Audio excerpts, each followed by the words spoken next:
Hello and welcome to the latest episode of Damien's Midweek Markets, the show where I talk about what's happening in investment markets right now and what to look out for in the days and weeks ahead. Now, in the last week, we've had not a lot going on in investment markets. We've had the pattern we did established at the beginning of November starting to continue. So we saw the US stock market in particular grind higher, starting to set more and more new all-time highs. So we broke above the 3,100 level and we're pushing above that now. Now what is interesting, we're seeing a lot of the sector rotations. Now for 80/20 investor members this week, I talk a lot about the value in different sectors, the unloved sectors that are starting to perform better than they had done previously. They've been left behind. So those things most exposed to the US economy. So 80/20 investor members see explicitly where those value opportunities lie.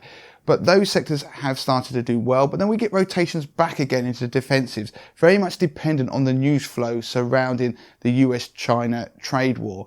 Now, the optimism we've seen in US stock markets hasn't necessarily been reflected everywhere else. The bond market has seen a rally in bonds. So that means that bonds have started to perform better. They had sold off, but they've started to perform a little bit better. We saw the US 10-year Treasury yield fall from 1.9 down to about 1.7. So we've seen some money flow out of equities, maybe some profit taking, maybe some fear over the headlines that the US trade deal with China might not be completed this year, has encouraged people to move into a little bit more safety. We've also seen equities in Europe pull back slightly. So in the UK in particular, we've seen the FTSE 100 go from around 7,400 down to about 7,200. So not all is going great. It just seems like that way if you look at the S&P 500 in America. Now, interestingly, if you look at the sector level in the US market, a lot of the heavy lifting this year has been done by two companies, Apple and Microsoft. And we're looking at tech stocks having probably their best year in almost a decade. So that's including some of those sell-offs and wobbles we've seen during the year. And with such heavy lifting happening by a very narrow number of stocks, then there are concerns forming over the breadth of the rally. So if the number of stocks enjoying new highs throughout a period of time, if that starts to fall, that's a sign that maybe the rally is running out of steam. So what we want to see in the coming days and weeks, to see that trend of a narrowing in breadth to stop. We want to see more of those cyclical stocks start to enjoy more of the rally. We want to see more stocks more widely enjoying the rally. Otherwise, if we keep setting some new lows on some of these stocks, so lower highs, then it could mean that we could see something unravel. Now, the other thing to bear in mind is the VIX, the fear index in the market. So that has been hitting lows. We've had it falling down towards around about 12.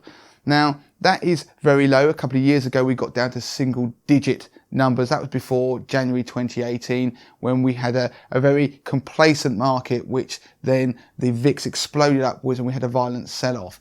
Now, the VIX is still pushing towards those levels, given what's going on in the macro themes out there, so trade wars and Brexit and slowing global growth, then is the market being complacent? And 80/20 investor members this week will get a whole piece around this complacency or potential complacency in the marketplace. Now, if it is complacency, then don't be surprised if we're setting up for a little bit of a pullback into the end of the year. It's not guaranteed, but we've seen patterns like this before. It's just something to bear in mind, because we might see a pullback, we might not. But of course, the buy the dip mentality is still very much in charge in equity markets. So any pullback we see could be bought very quickly, as has happened in the last decade, especially with the US Federal Reserve pumping more money into the financial markets, which is finding its way, as usual, into stocks. So we've still got a lot of uncertainty in the markets. We've got Brexit,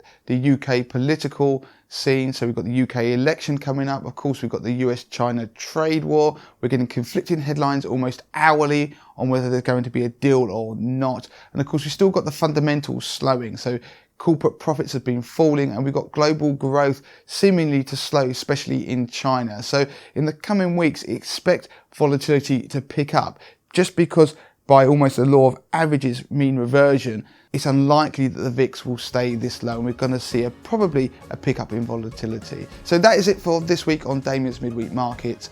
You can get in touch with me as ever via email, damien@moneytothemasses.com, via Twitter, money to the masses with a number 2, and of course you should subscribe to our YouTube channel.